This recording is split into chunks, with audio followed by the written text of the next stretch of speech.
أهلا بكم من جديد في قناة سما والجزء الثاني من هذه السلسلة، وهو إنشاء لعبة أونلاين متعددة اللاعبين.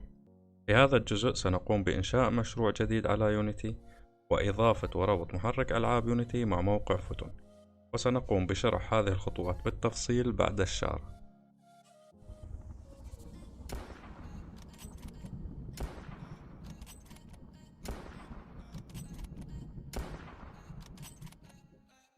في البداية سنقوم بفتح يونيتي هاب، ومن بعدها سنقوم باختيار نيو، إنشاء مشروع جديد، وسنقوم بتغيير اسم المشروع. سنختار اسم أونلاين جيم،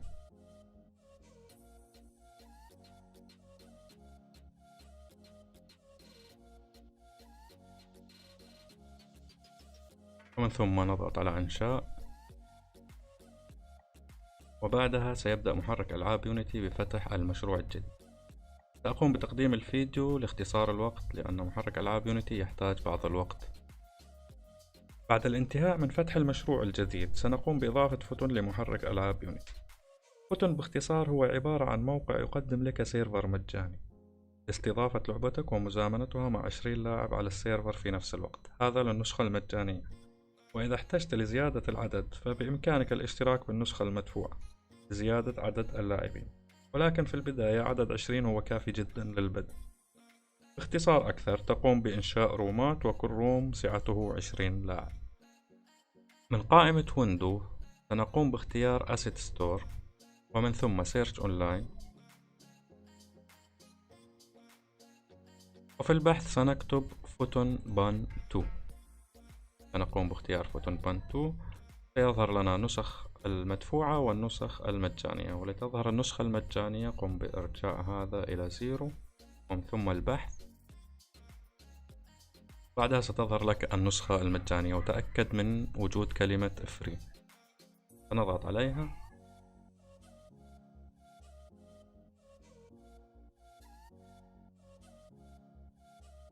وسنختار Open in Unity، فتح Unity Editor، ومن ثم ستظهر لك على هذا الشكل. إذا لم تقم بتنزيلها مسبقا فستظهر لك كلمة Install هنا، وإن كنت قد قمت بتنزيلها فستضغط على كلمة Import.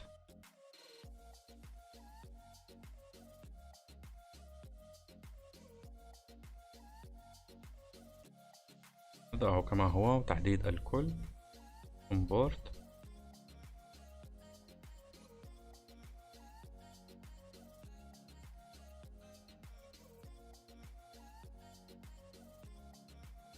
بعد الانتهاء من استيراد الأسد كامل ستفتح لك هذه النافذة، وفي هذه النافذة يتطلب منك كي أو باسورد كود معين، والذي ستجده في موقع فوتون.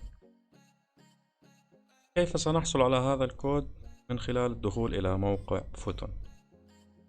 سنقوم بفتح صفحة إنترنت جديدة وكتابة photonengine.com، من ثم انتر. سنكون في موقع فوتون الرسمي. إذا كانت هذه أول مرة تدخل بها إلى الموقع فقم بالتسجيل فيه مجانا. التسجيل سهل طبعا ومن خلال الجيميل. بعد عملية التسجيل ستقوم بالدخول إلى قائمة داشبورد،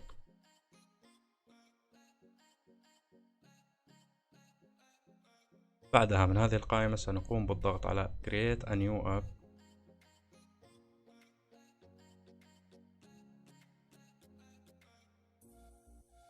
وسنقوم بكتابة اسم المشروع فقط. هنا سنقوم بكتابة Online Game،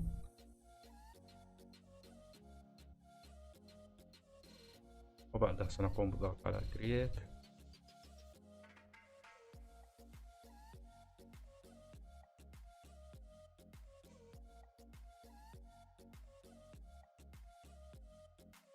وهنا تحت اسم المشروع الذي قمنا بكتابته سنجد هذا الكود هو App ID.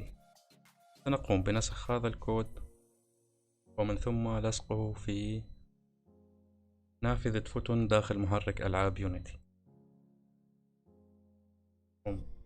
بلصق الكود، ومن ثم Setup Project. وبعد ظهور كلمة Done هنا سنضغط على كلمة Close،